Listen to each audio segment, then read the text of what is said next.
Shalom, shalom, peuple de Dieu. C'est pour nous une grande joie de vous retrouver une fois de plus autour de la parole de Dieu. Je sais que vous aimez tellement la parole de Dieu et chaque fois lorsque nous venons, non pour vous parler de la politique, non pour vous parler de business, mais pour partager avec vous la parole de Dieu, eh bien nos cœurs vraiment c'est rempli de joie et je sais que vous recevez avec joie cette parole partout où vous vous retrouvez. Eh bien ces derniers temps, le Seigneur me met vraiment à cœur que nous puissions partager avec vous toujours sur la divinité de Jésus, bien que je vais changer un nouveau thème pour aujourd'hui. Nous allons parler être égal avec Dieu, mais c'est dans cette même ordre d'idée sur la divinité de Jésus-Christ. Eh bien, chaque fois lorsque nous parlons, nous ajoutons de nouvelles choses pour démontrer, montrer que réellement Jésus-Christ est Dieu. Bien-aimés dans le Seigneur, soyez bénis partout où vous vous retrouvez. Nous voulons prier, recommander ces merveilleux moments que nous allons partager, la parole de Dieu entre les mains de notre Dieu. Prions le Seigneur. Seigneur Dieu, nous bénissons ton nom et nous te sommes infiniment reconnaissants pour la grâce que nous avons de nous approcher de toi et écouter ta parole. Bénis ces instants, nous voulons que tu nous parles et que tu nous guides. Saint-Esprit, voici le moment est arrivé pour que tu nous instruises, pour que tu nous révèles encore la personne de Jésus-Christ, pour que tu nous guides, pour que tu nous convaincs, pour que tu nous montres la voie, pour que, ô Dieu de gloire, tu nous montres quelque chose, tu nous donnes quelque chose de plus. Merci pour ces moments, Seigneur. Nous résistons contre toute forme d'incrédulité, de confusion, toute forme d'endurcissement du cœur. Nous les brisons au nom puissant de Jésus. Laisse que ta parole soit sémée dans le cœur avec joie et que nous puissions comprendre tous ta parole afin que nous puissions arriver à l'unité de la connaissance. Merci Seigneur pour ce que tu vas faire maintenant au nom puissant de ton Fils Jésus-Christ. Nous avons ainsi prié. Amen. En tout cas, soyez bénis, bien-aimés dans le Seigneur, pour ces merveilleux moments. Nous sommes en train de parler être égal avec Dieu. Bien-aimés dans le Seigneur, je vais vous dire une chose. S'il y a une chose qui a coûté la mort de Jésus-Christ, s'il y a une chose qui a conduit Jésus-Christ à la croix, c'est le problème de la divinité. C'est pour cela, lorsque nous parlons de la divinité, nous devons le parler avec beaucoup de sérieux. Ce n'est pas nous venons au plateau, nous nous excitons. Ce n'est pas que nous sommes là en train de débattre charnellement, mais nous devons continuer à prier pour que même des frères qui ne comprennent pas encore que Jésus-Christ est Dieu, même des sœurs qui ne comprennent pas encore que Jésus-Christ est Dieu, que le Seigneur puisse leur faire grâce afin qu'ils comprennent. Parce que ce n'est pas par notre force, mais c'est par l'aide du Seigneur. Ce n'est pas le sang et la chair qui t'ont révélé, mais c'est mon Père. Autant marqué que Dieu puisse faire grâce à ses bien-aimés, de comprendre également des milliers de chrétiens qui sont encore dans cette terre, qui ne confessent pas encore Jésus-Christ et Dieu, qui ne croient pas, qui refusent de croire. Bien-aimés dans le Seigneur, nous ne devons pas les taxer de diaboliques. Nous ne devons pas leur dire vous avez des démons. Non. Nous ne devons pas leur dire que vous êtes des satanistes. Non. Mais nous savons que le Seigneur peut les toucher et les ramener dans le bon chemin. C'est pour cela que nous devons continuellement avec humilité nous approcher de tous ceux qui ne croient pas encore que Jésus-Christ est Dieu. Nous devons continuer avec humilité de nous approcher d'eux pour leur parler que réellement Jésus-Christ est Dieu. Et nous qui connaissons déjà que Jésus-Christ est Dieu, nous devons encore creuser pour comprendre les facettes dans toutes les dimensions. Comment est-ce que la parole de Dieu a été révélée? Comment est-ce que Jésus-Christ a fait sa pédagogie, la méthodologie utilisée par Dieu pour en fait prendre la chair humaine? Bien-aimés dans le Seigneur, soyez grandement bénis. Je lis avec vous dans Jean au chapitre 5, le verset 18. La bataille de Jésus et des Juifs. Eh bien, la bataille de Jésus et des Juifs, c'est une bataille de la divinité. C'est tout simplement les Juifs qui ne voulaient pas croire à la divinité de Jésus-Christ. La Bible dit dans Jean au chapitre 5, le verset 18, à cause de cela, les Juifs cherchaient encore plus à le faire mourir. Non seulement parce qu'il violait les sabbats, mais parce qu'il appelait Dieu son propre Père. C'est tout à fait normal parce que Dieu aussi l'appelait le Fils unique. Eh bien, si Dieu l'appelle Fils unique, laissez-lui aussi appeler Dieu son propre Père. Alléluia. Et enfin, la Bible dit, se faisant lui-même égal à Dieu. Le gros des problèmes, bien-aimés, donc, quand vous regardez les trois choses dont les Juifs accusaient Jésus, il violait les sabbats. Cela veut dire, tu te prends pour le maître du sabbat. Oui, il ne se prenait pas pour le maître du sabbat lui-même. Il a dit, le Fils de l'homme était le maître du sabbat. Donc, en déclarant qu'il était le maître du sabbat, cela veut dire qu'il était plus grand que le sabbat. C'est lui qui l'a institué, donc il est Dieu. Donc, derrière les paroles qui énervaient les Juifs, derrière les actes qui énervaient les Juifs, ils voyaient toujours la divinité derrière les paroles, les actions de Jésus. Et à chaque fois que Jésus va déclarer une parole où il voit la divinité derrière, à chaque fois que Jésus va poser un acte où il y a la divinité derrière, les Juifs s'excitaient, se mettaient en colère, ça les énervait. Ils avaient envie de les tuer. Et nous allons voir que non, la plupart des paroles qui blessaient les Juifs, les pharisiens, les scribes, les dirigeants de cette époque-là, c'est parce que ces paroles avaient les empreintes de la divinité derrière. C'est pour cela que ça ne marche pas. Ici, on accuse Jésus de 3 choses. On dit parce qu'il viole les sabbats, qu'il ne respecte pas les sabbats, qu'il se croit au-dessus du sabbat, donc il est Dieu. Donc vous voyez, la divinité est derrière.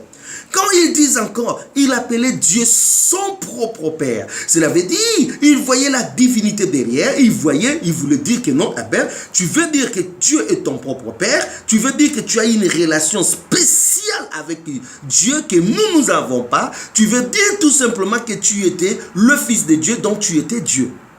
Donc, vous voyez que derrière les revendications des Juifs, il y avait la divinité de Jésus qui était derrière. Et là encore, la Bible dit, se faisant lui-même égal à Dieu. Waouh, là c'est terrible. Ils disent, oui, tu te fais égal à Dieu. Tu te fais égal à Dieu. Donc, tu veux dire que tu es divin, tu veux dire que tu es Dieu. Parce que, se faisant égal à Dieu, si nous voulons les transformer, les rendre faciles pour la compréhension de tout le monde, cela veut dire tout simplement se prendre pour Dieu, cela veut dire tout simplement se faire Dieu, cela veut dire tout simplement être Dieu. Donc, lorsque les Juifs disaient Jésus-Christ se faisait Dieu, se faisant égal à Dieu, il voulait dire tout simplement, il se prenait pour Dieu, il s'est fait Dieu, ou il est Dieu. Donc, vous voyez, c'est faisant lui-même égal à Dieu, c'est faisant lui-même égal à Dieu, veut dire tout simplement se prendre pour Dieu, se faire Dieu, être Dieu. Et là, pour les Juifs, ça ne pouvait pas passer. Donc, vous voyez que les gros problèmes des Juifs avec Jésus-Christ, parce que il y a le problème de la divinité qui est derrière. Alors, ils se disent, attends, tu es le fils de Joseph, tu es le fils de Marie, nous t'avons vu naître, nous t'avons vu grandir, nous t'avons vu comment tu es au milieu de nous, tu marches, tu manges, tu fais tout comme nous, et puis après, tu te fais égal à Dieu, donc tu te prends pour Dieu, tu te fais passer pour Dieu, tu veux dire que tu es Dieu. Parce que égalité veut dire quoi? Égalité veut dire même niveau. Quand on dit il se faisait égal à Dieu, cela veut dire il se met au même niveau que Dieu. Et ça c'est dur pour les Juifs de comprendre. Égalité veut dire quoi? Égalité veut dire parce que le Père est Dieu, si toi tu te dis tu es le Fils de Dieu, cela veut dire toi aussi tu es Dieu. Et là, ils n'acceptaient pas que le Père soit Dieu et que toi, le Fils que on te voit là, Jésus-Christ, tu sois aussi Dieu. Pour les Juifs, ça ne pouvait pas passer. Égalité veut dire quoi? Égalité veut dire que, comme le Père est Dieu et que toi, le Fils, tu es Dieu, cela veut dire, vous êtes Dieu, vous deux, voilà, vous formez un seul Dieu, parce que Jésus avait déjà déclaré dans Jean au chapitre 10, le verset 30, il avait dit, moi et le Père, nous sommes un. Moi et le Père, nous sommes un. Derrière cette parole, il y a la divinité qui est derrière, mes amis. Quand il dit, moi et le Père, nous sommes un, cela veut dire, moi et le Père, nous avons la même nature. Moi et le Père, nous avons la même substance. Moi et le Père, nous sommes divins. Moi et le Père, nous formons un seul Dieu. Donc, derrière la déclaration de Jésus, les Juifs voyaient la divinité, ils voyaient Dieu, ils voyaient que Jésus leur transmettait, leur disait, de manière codée et qui commençait à devenir clair petit à petit, que tout simplement, qu'il était Dieu et ils ne pouvaient pas accepter cette déclaration, moi et le Père, nous sommes un.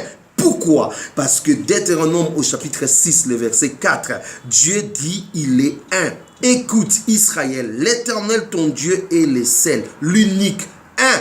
Dieu est un, bien-aimé dans le Seigneur. Si Jésus-Christ dit que moi et le Père nous sommes un, cela veut dire il était Dieu, il est Dieu. Donc il n'y a pas midi 14h. Et là, bien-aimé dans le Seigneur, pour les Juifs, c'était quelque chose de trop, c'était quelque chose qui commençait à déborder, c'était quelque chose où ils ne pouvaient pas accepter cette égalité, bien-aimé dans le Seigneur. C'est nous aujourd'hui qui essayons de camoufler cette égalité. Eh bien, pour les Juifs, l'égalité était claire. L'égalité veut dire tout simplement, même niveau, l'égalité veut dire tout simplement, eh bien, comme le Père est Dieu, toi aussi le Fils, tu es Dieu. L'égalité veut dire tout simplement que toi et le Père, tu dis que vous êtes un, parce que nous, en Israël, nous connaissons que Dieu est un. Donc l'égalité faisait Dieu. L'égalité, je ne sais pas moi, je ne sais pas comment vous expliquer. L'égalité, quand on dit que c'est faisant lui-même égal à Dieu, donc pour les Juifs, eh bien, tu disais que tu étais Dieu. Eh bien, Dieu merci, parce que la parole de Dieu se complète à elle-même. Quand nous lisons dans Jean au chapitre 10, le verset 33, c'est merveilleux passage, bien-aimé dans le Seigneur. Quand je lis ça, je dis waouh, tout est clair maintenant. Dans Jean au chapitre 10, le verset 33, écoute ce que la Bible dit. Écoutez bien. Les Juifs lui répondirent, ce n'est point pour une bonne œuvre que nous te lapidons, mais pour un blasphème. Ça dit, si nous te lapidons, c'est parce que tu blasphèmes. Blasphémer veut dire quoi? Outrager Dieu, insulter Dieu, usurper Dieu, faire quelque chose qui touche à la dignité de la divinité. Donc il dit, ce n'est pas pour une bonne chose que nous voulons te lapider, mais parce que tu es en train de blasphémer. Écoutez ce que la parole de Dieu nous dit. Et parce que toi, qui es un homme, tu t'es fait Dieu. C'est clair. Donc, au début, les Juifs ont dit non, tu te fais égal à Dieu. Tu te fais égal à Dieu, c'est encore un peu codé. Mais eux aussi, ils ont progressé parce que Jésus progressait dans sa révélation de sa divinité. Et eux aussi, ils ont progresser dans la façon dont il captait le message de Jésus, dans la façon dont il captait ce que Jésus disait, ce que Jésus faisait. Eh bien, ils lui ont dit tout simplement, le problème qui est entre moi et entre nous et toi, parce que toi, tu t'es fait Dieu. Toi qui es un homme, voilà le problème des Juifs. Toi, tu es un homme. Nous t'avons vu, tu es le fils de Marie et de Joseph. Toi, tu es un homme, tu as grandi ici, tu marches comme nous. Toi, tu es un homme, tu dors comme nous. Toi, tu es un homme, tu fais tout comme nous. Comment tu te fais passer pour Dieu? Donc là, maintenant, il n'y avait plus de gants, il n'y avait plus de semblant à faire. Eh bien, bien aimé, c'était du phare à phare, c'était langage contre langage, déclaration contre déclaration.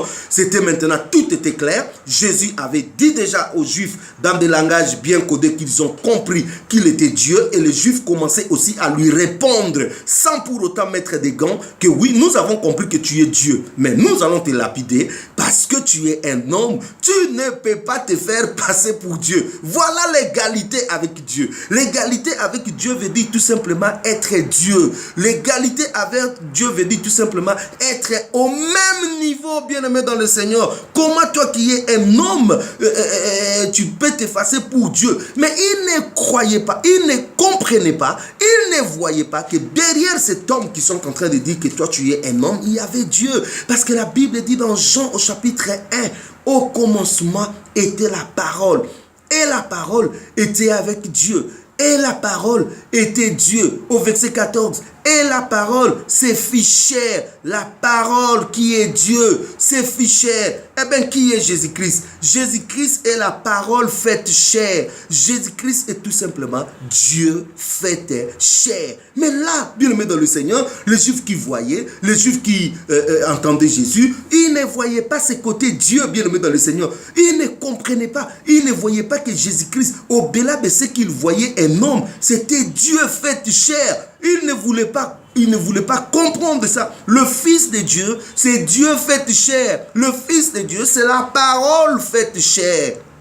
Et ils n'ont pas crié à cela, ils n'ont pas vu cela, bien aimé. Ils sont restés bornés dans leur conception, et Dieu est allé déjà au-delà parce que Dieu c'est un Dieu multiforme. Dieu c'est un Dieu qui, voilà, il a 1000 façons d'agir, et là il venait de dépasser, de court-circuiter leur foi, il venait de court-circuiter leur connaissance, bien aimé. Dieu s'est revêtu de la chair humaine, et ça c'est grave. C'est pour cela Jésus n'est pas le résultat du rapport sexuel de Marie avec Joseph, bien aimé dans le Seigneur. Sinon les musulmans avec leurs raisonnements, ils disent mais ouais, comment Marie a donné naissance à un Dieu, donc Marie serait la mère de Dieu, ou Marie serait la femme de Dieu. Mais ils n'ont pas compris. La Bible dit tu seras enceinte, une vierge sera enceinte, et le Saint-Esprit te couvrira. Le Saint-Enfant qui naîtra sera appelé fils de Dieu. Ce n'est pas les rapports sexuels Marie-Joseph, mais c'est Dieu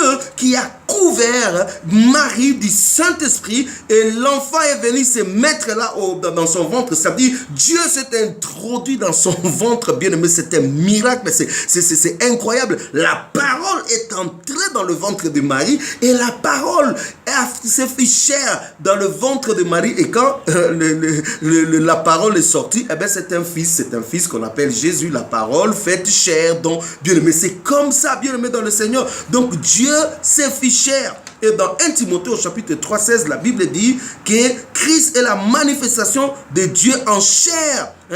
Le mystère de la piété est grand. Le mystère de la piété est grand. Dieu s'est manifesté en chair. Donc Dieu, Christ, est la manifestation en chair de Dieu. Christ est la manifestation de Dieu en chair. La manifestation. Dieu s'est manifesté en chair, bien aimé dans le Seigneur. Donc ce n'est pas de la blague. Donc quand on voyait Jésus-Christ marcher, eh bien c'est Jésus-Christ là, c'était tout simplement la manifestation de Dieu. Et la Bible dit dans Colossiens au chapitre 1, le verset 15, que Christ est l'image visible de Dieu invisible. Christ est l'image visible de Dieu invisible. Je disais que Christ est l'image visible du Dieu invisible. Cela veut dire c'est Dieu qui est invisible, qui a créé le ciel et la terre, qu'on ne pouvait pas voir avec notre œil. Voilà, c'est Dieu qui est resté esprit, et c'est Dieu maintenant s'est introduit dans le monde, bien-aimé. Il a revêtu le corps humain, et ce Dieu-là était tout simplement le Christ. C'est-à-dire quand on regardait Christ, cet homme-là qui marchait, il était tout simplement l'image visible du Dieu invisible.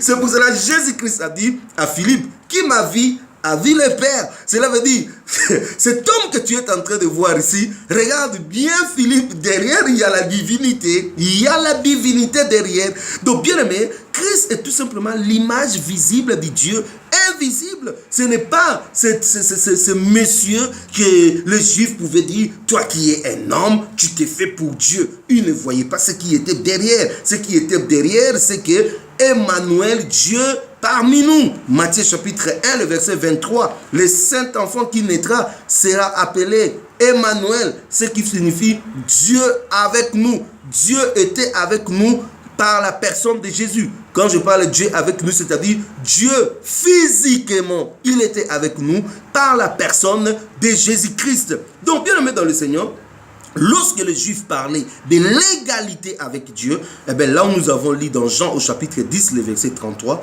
on nous explique clairement, c'était tout simplement, tu t'es fait Dieu. C'est-à-dire, quand il parlait de l'égalité, on voyait directement, Christ égale Dieu.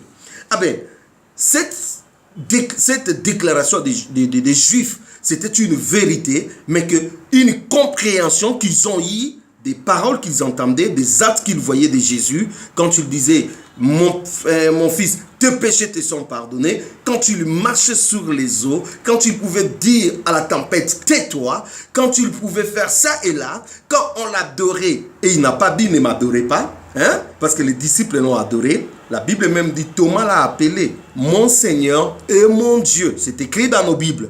Thomas lui dit, mon Seigneur et mon Dieu. Il n'a pas dit, non, Thomas, je ne suis pas Dieu. Il n'a pas dit, non. Quand on voyait tout ça, donc les disciples comprenaient, les Juifs comprenaient, mais à la seule différence, les disciples ont compris, ils ont adhéré, ils ont crié, tandis que les Juifs ont compris, mais ils n'ont pas adhéré, ils n'ont pas crie. Bien-aimés dans le Seigneur, je vous demande de ne pas être comme les Juifs qui ont compris que Jésus-Christ était Dieu, mais qui ne voulaient pas croire. Je vous demande d'être comme des disciples qui ont compris que Jésus-Christ était Dieu et qui ont affirmé par après que Jésus-Christ était Dieu. Ils ont affirmé dans leurs paroles et aussi ils l'ont adoré comme étant Dieu.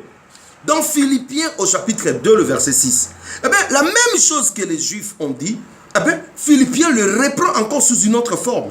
Dans Philippiens au chapitre 2, le verset 6, lorsqu'on nous parle d'avoir l'humilité qui était en Jésus-Christ, la Bible dit au verset 6, Philippiens au chapitre 2, le verset 6, lesquels existant en forme de Dieu, n'a point regardé comme une proie à arracher d'être égal avec Dieu. Ça c'est fort, hein? Lesquels existant en forme de Dieu, existant dans des conditions de Dieu, existant comme Dieu, il n'a pas regardé comme une proie à arracher. Pourquoi? Parce qu'il avait une mission. La mission, c'était de sauver l'humanité. Et pour sauver l'humanité, il ne fallait pas que le Fils Jésus-Christ, qui est la parole, puisse continuer à être toujours Dieu. Qu'est-ce qu'il devait faire? La Bible dit au verset 7, mais c'est dépouiller lui-même. C'est dépouiller veut dire quoi? C'est dépouiller veut dire enlever la divinité dans sa forme extérieure. Eh bien, je n'ai pas dit que Jésus-Christ avait enlevé totalement sa divinité à l'intérieur. Il est divin. Je l'ai expliqué dans l'émission, dans l'enseignement précédent, qu'il était 100% homme. Il était aussi 100% Dieu. 100% homme parce qu'il a revêtu le corps humain. Il est sorti d'une femme, bien-aimée dans le Seigneur. 9 mois dans le ventre de Marie. Il est sorti avec un corps humain, avec les conditions d'un homme. Il est 100% homme, mais 100% divin parce qu'il est venu du ciel. Eh bien, il est du ciel, il était Dieu. Le Fils n'a pas commencé à être Fils dans le ventre de Marie. La Bible dit toutes choses ont été créées par elle. Et dans Michée au chapitre 5, la Bible dit ses jours, ses origines remontent au jour de l'éternité. Donc, ses origines remontent au jour de l'éternité. Le Fils est éternel. Il n'a pas commencé dans le ventre de Marie. Non, bien-aimé dans le Seigneur. Alors, la Bible dit, il s'est dépouillé lui-même. C'est-à-dire, il a enlevé cette forme extérieure de la divinité. Lorsqu'on le regarde comme ça, on ne voit plus la divinité. On voit un homme, il s'est dépouillé de sa divinité. C'est comme un roi qui va prendre les habits d'un pauvre et qui va se passer comme un pauvre au milieu des pauvres. Personne ne lui reconnaît parce qu'il n'y a pas ses motards, il n'y a pas sa garde, il n'y a pas sa sécurité, il n'y a pas ceci, cela. Il se déguise. C'est exactement ce que Jésus a fait. Il s'est dépouillé de sa divinité alors qu'il était divin, alors qu'il était égal. Quand je parle de l'égalité, cela veut dire par sa nature et sa substance divine avec le Père. Oh my God, je ne sais pas si vous comprenez. Quand je parle de l'égalité avec Dieu, je parle de sa nature divine, je parle de sa substance en tant que Dieu, je parle de sa gloire en tant que Dieu. Eh bien, il a pris tout simplement et la Bible continue, hein? La Bible dit en prenant une forme de serviteur. Voyez, il s'est dépouillé de sa divinité, il enlève sa divinité pour prendre la forme d'un serviteur. Et la Bible dit en devenant semblable aux hommes. Ça c'est fort, bien aimé dans le Seigneur. En devenant semblable aux hommes, cela veut dire il n'était pas un homme, il était Dieu, mais il s'est fait homme. C'est pour cela que je vous dis, Jésus, c'est la parole faite chair. C'est Dieu fait chair. C'est la manifestation de Dieu en chair. Alléluia, bien aimé dans le Seigneur. La Bible dit, il est devenu semblable aux hommes et ayant paru comme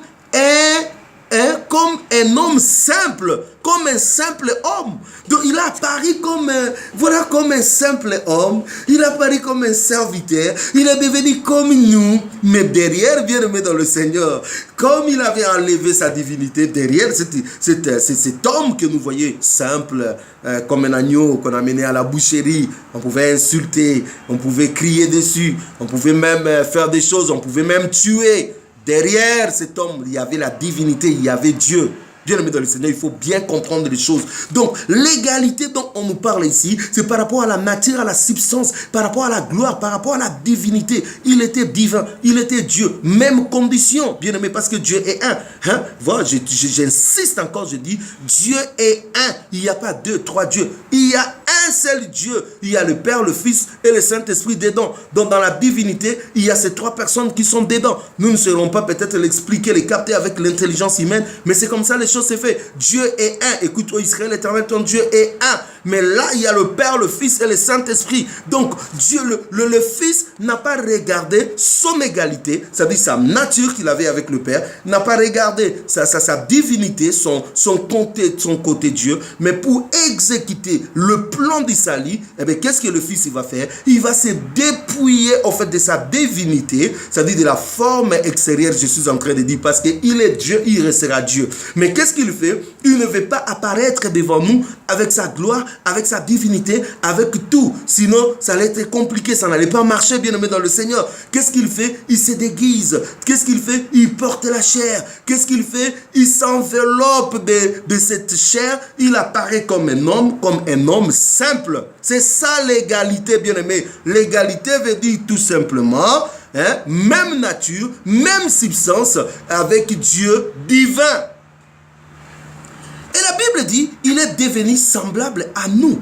Bien aimé, la preuve en est que Jésus-Christ s'est dépouillé de la forme extérieure, s'est dépouillé extérieurement de sa divinité, mais à l'intérieur, il était toujours divin. La Bible dit dans Matthieu chapitre 17, au verset 1, 6 jours après, Jésus va prendre Jean-Jacques et Pierre, il va les amener sur une hauteur, sur une montagne. Et de là, Dieu qui était Jésus-Christ, qui était Dieu fait chair, va commencer à faire sortir ce qui était à l'intérieur.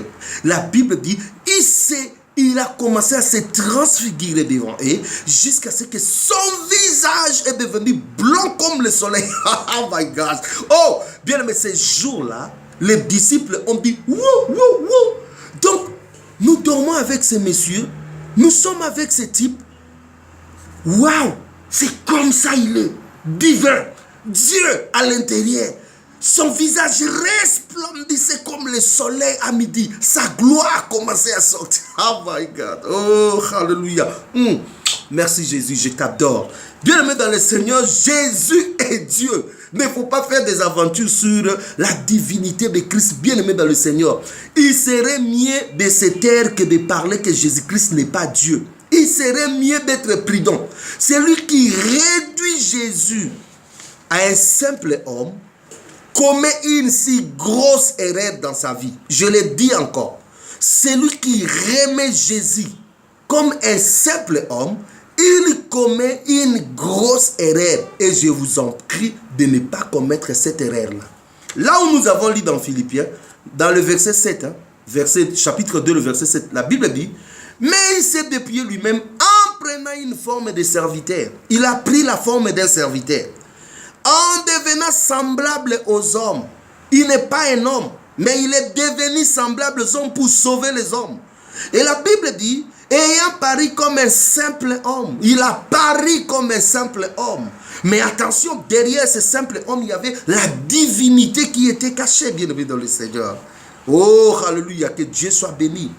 Malgré qu'il s'est dépouillé de sa divinité sur le plan extérieur, mais à l'intérieur, il était toujours Dieu parce qu'il est 100% Dieu. La preuve en est quand il s'est transfiguré devant ses disciples, la nature, la gloire qui était à l'extérieur, waouh, ils ont commencé à voir. Et la Bible dit, c'était incroyable. Pierre n'a même pas pensé à sa femme, à ses enfants. Il dit, non, il faut qu'on construise des temples ici. J'aimerais tellement rester devant toi, hein, Seigneur, contempler cette gloire. Il a tout oublié, bien aimé dans le Seigneur. La divinité était derrière. Et lorsque Colossiens nous parle dans 2 au chapitre 9, Colossiens 2, 9, la Bible dit, car en lui habitait corporellement toute la plénitude plénitude de la divinité. Dans ces corps de Jésus que vous voyez, le divin était là. Le Fils, la parole faite chair.